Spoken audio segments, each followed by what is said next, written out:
나이가 들면 잠을 못 자는 게 당연하다고 생각하시나요? 이 믿음이야말로 가장 위험한 함정입니다. 저는 30년간 수면을 연구해 온 박사 이정훈입니다.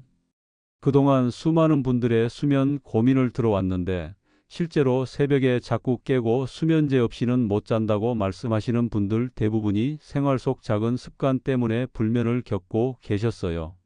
많은 분들이 오해하고 계신 것이 나이가 들면 자연스럽게 잠이 줄어든다고 생각하시는 건데요. 물론 젊을 때와 비교하면 수면 패턴의 변화는 있습니다. 하지만 새벽에 번번이 깨어나거나 한번 깨면 다시 잠들기 어렵거나 아침에 일어나도 개운하지 않은 상태가 지속된다면 이건 단순히 나이 때문이 아니에요. 제가 연구해온 결과를 보면 60대 이상 분들의 불면증 원인 중 80% 이상이 생활 습관과 관련이 있었습니다. 특히 저녁 시간대의 작은 습관들이 밤새 뒤척이게 만드는 주범이었죠.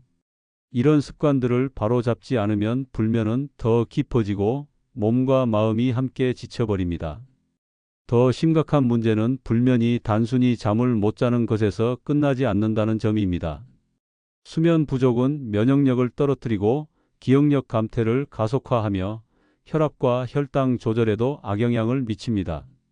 또한 낮 시간에 활력을 빼앗아 일상생활의 즐거움까지 앗아가죠.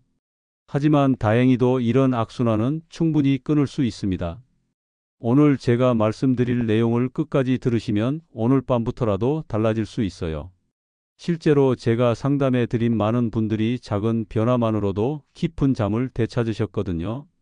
수면은 우리 인생의 3분의 1을 차지하는 소중한 시간입니다. 이 시간을 고통스럽게 보낼 이유는 없어요. 여러분도 분명히 다시 편안한 밤을 보낼 수 있습니다. 요즘 밤마다 뒤척이며 힘드신 분 계신가요? 제가 오랫동안 상담해온 분 중에 경기도 용인에서 홀로 지내시는 76세 김정자님이 계십니다. 이분은 정말 10년 넘게 수면제 없이는 단 한숨도 제대로 못 주무셨어요. 매일 밤마다 새벽이시면 눈이 번쩍 떠지고 심장이 두근거려서 날이 샐 때까지 뒤척이셨다고 합니다. 김정자님께서 말씀하시길 남들은 다 자는 고요한 새벽에 홀로 깨어 있다는 그 외로움이 이루 말할 수 없었다고 하세요. 시계 바늘 소리만 또박또박 들리는 정적 속에서 온갖 걱정이 머릿속을 맴돌았다고 해요. 건강에 대한 불안, 자식들 걱정, 경제적 문제까지 밤에는 모든 게 더 크고 무겁게 느껴졌다고 하더라고요. 낮에는 밤에 못 잔 피로 때문에 아무것도 할 수가 없고 저녁이 되면 또 오늘 밤도 못 잘 것 같다는 두려움에 떨었다고 해요. 이런 상태가 계속되다 보니 우울감도 심해지고 가족들과 만나는 것도 부담스러워졌다고 하십니다. 그런데 놀랍게도 김정자님이 작은 습관 몇 가지를 바꾼 후 지금은 저녁 11시에 주무시면 아침 6시까지 한 번도 안 깨고 꿀잠을 주무세요. 무려 7시간을 통잠으로 주무시는 거예요. 아침에 일어나면 개운하고 상쾌해서 하루 종일 활기차게 보내신다고 합니다. 정말 믿기 어려우시죠? 저도 처음에는 반신반의했는데 실제로 수많은 분들이 이런 변화를 경험하고 계세요. 바로 여러분도 김정자님처럼 될 수 있습니다. 오늘 이 영상에서 말씀드릴 내용은 여러분의 수면 관리 방식을 완전히 바꿀 수 있는 중요한 지혜입니다. 이 이야기를 끝까지 듣고 실천하셔야만 진정한 변화를 경험할 수 있어요. 혹시 아직 구독과 좋아요를 누르지 않으셨다면 지금 바로 눌러주세요. 이 채널은 여러분의 건강한 노년을 응원합니다. 끝까지 보시면 왜 지금 당장 여러분의 작은 습관을 바꿔야 하는지 분명하게 깨닫게 되실 겁니다. 마지막에 나올 단 하나의 실천법이 모든 것을 바꿀 수 있어요. 뒤에 나올 핵심 방법을 모르시면 지금까지의 노력이 의미 없어질 수 있거든요. 이렇게 작은 변화만으로도 인생이 달라질 수 있습니다. 여러분의 수면 습관을 바꾸는 작은 실천만으로도 충분히 일어날 수 있는 일이죠. 그래서 이제는 우리 일상에서 불면을 만드는 요소들을 하나씩 짚어보겠습니다. 먼저 가장 많은 분들이 놓치고 계신 저녁의 커피 습관부터 말씀드릴게요. 카페인은 생각보다 훨씬 오래 우리 몸에 남아 있습니다. 최대 12시간 동안 체내에 머물면서 수면을 방해하거든요. 서울이대 연구팀이 발표한 자료를 보면 노년층은 카페인을 분해하는 속도가 젊은 사람보다 현저히 늦다고 나와 있어요. 김정자님도 마찬가지였습니다. 매일 저녁 7시쯤 습관적으로 믹스커피 한 잔을 드셨는데 이게 바로 불면의 주범이었어요. 본인은 전혀 몰랐다고 하시더라고요. 저녁에 마시는 커피 한 잔이 설마 밤잠에 영향을 줄 거라고는 생각도 못했다고 해요.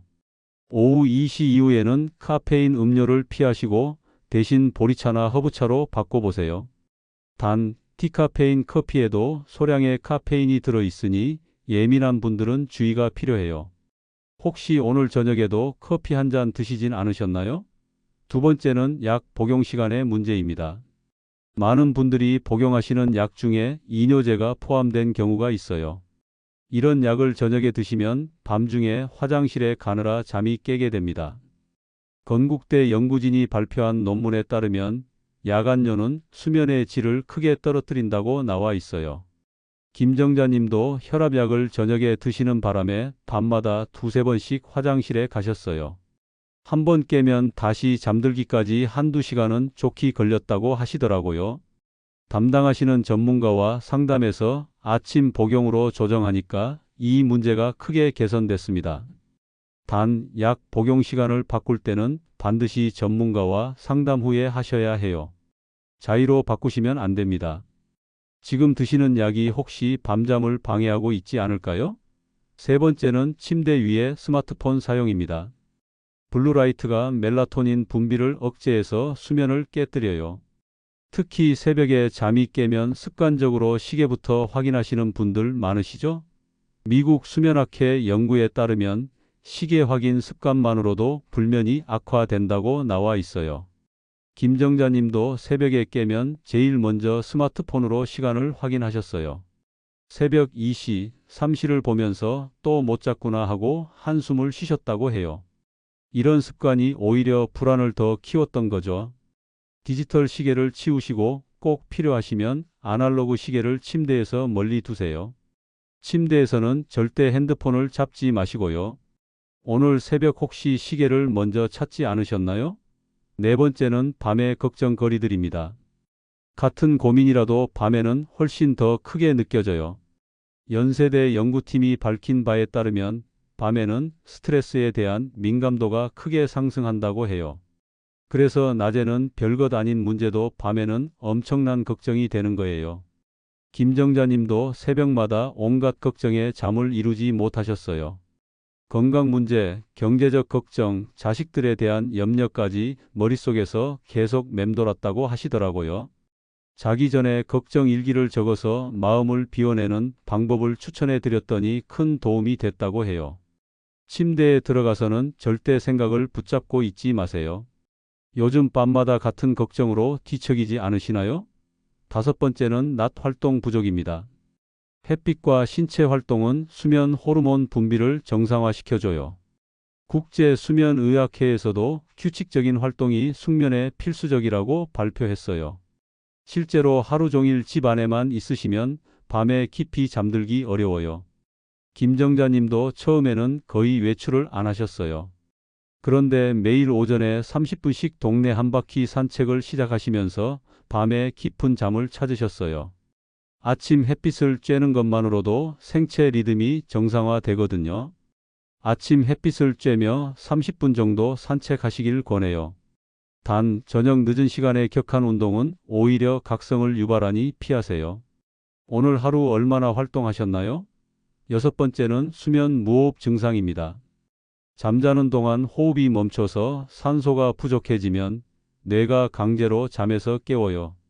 본인은 모르지만 밤새 수십 번씩 깨는 경우가 있어요. 60대 이상 4명 중 1명은 수면 무호흡 증상이 있다는 연구 보고가 있어요. 김정자님도 가족분이 콧거리가 심하다고 지적해 주신 후에 검사를 받았더니 경미한 수면 무호흡이 있었어요. 옆으로 누워서 자는 자세만으로도 상당히 완화됐다고 하시더라고요. 아침에 일어나면 입이 바짝 마르고 낮에 계속 졸린 증상이 있으시면 의심해 보세요. 반드시 전문가 검사를 통해 확인해야 합니다.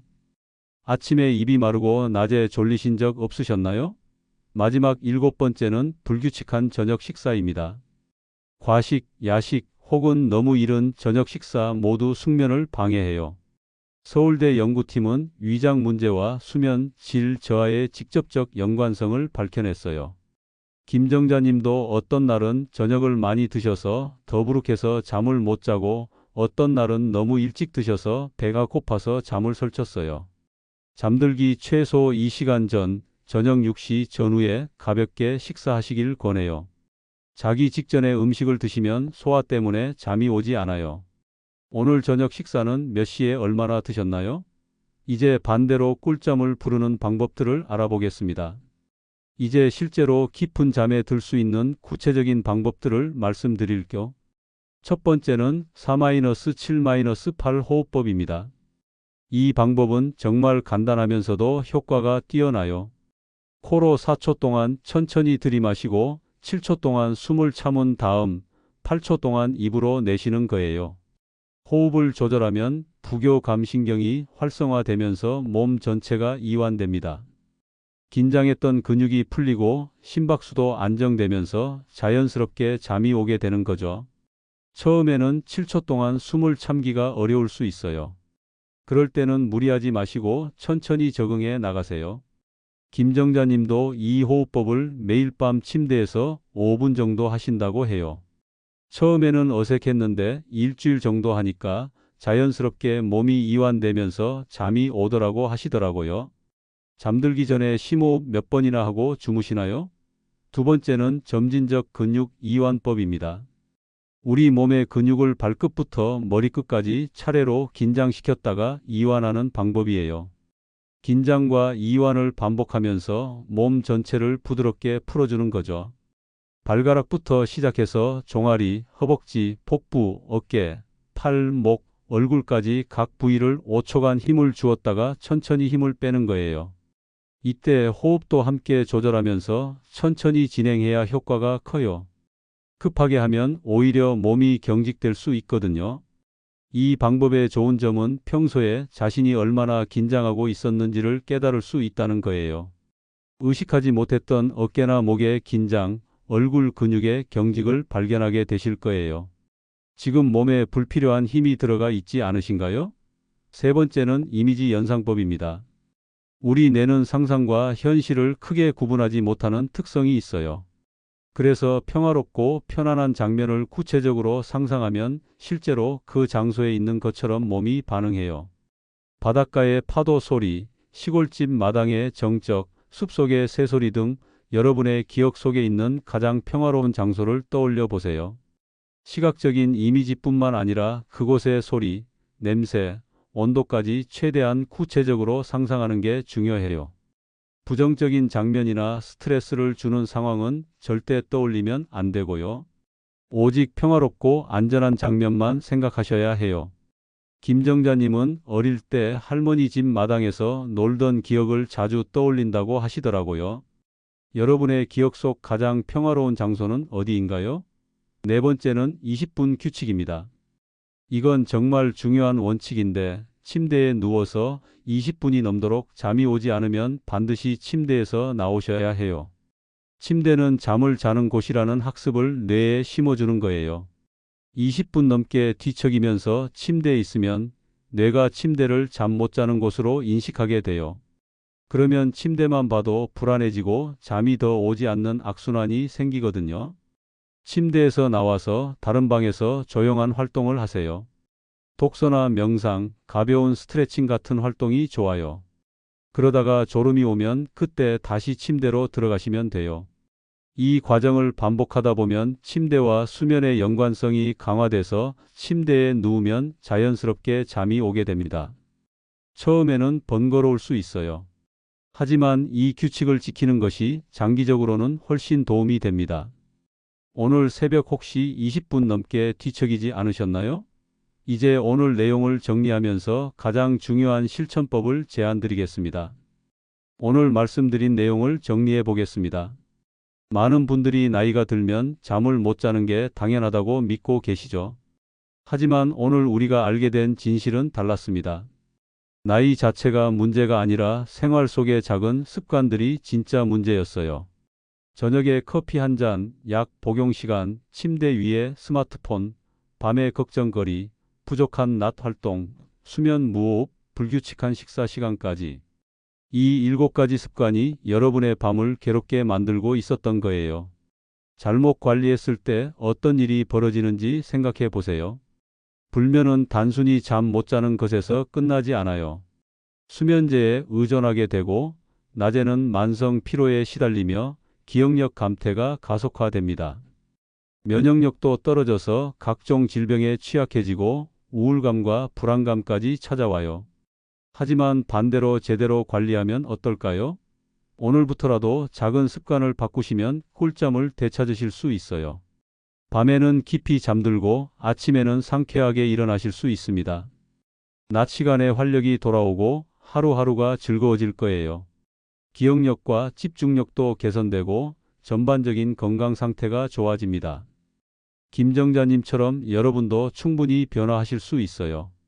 4-7-8 호흡법으로 몸을 이완하고 점진적 근육 이완법으로 긴장을 풀고 평화로운 이미지를 떠올리며 20분 규칙을 지키는 거예요. 이 4가지 비법만 제대로 활용해도 수면의 질이 크게 달라집니다. 제가 당장 권해드리고 싶은 단 하나는 이거예요. 오늘 저녁 커피 한 잔 대신 따뜻한 보리차를 마셔보세요. 그리고 자기 전에 오늘 하루 걱정했던 것들을 작은 노트에 적어보는 거예요. 머릿속에서 맴도는 걱정들을 종이에 옮겨 적으면 마음이 한결 가벼워집니다. 이 2가지만으로도 오늘 밤이 달라질 거예요.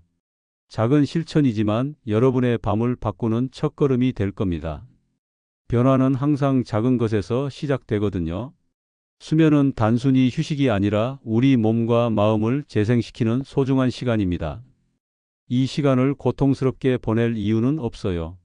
오늘 말씀드린 방법들을 하나씩 실천해 보시면 분명히 변화를 경험하실 수 있을 거예요. 다음 영상에서는 낮잠의 황금 시간에 대해 말씀드리겠습니다.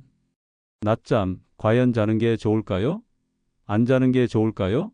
많은 분들이 궁금해하시는 주제인데 과학적 근거를 바탕으로 정확한 답변을 드릴게요.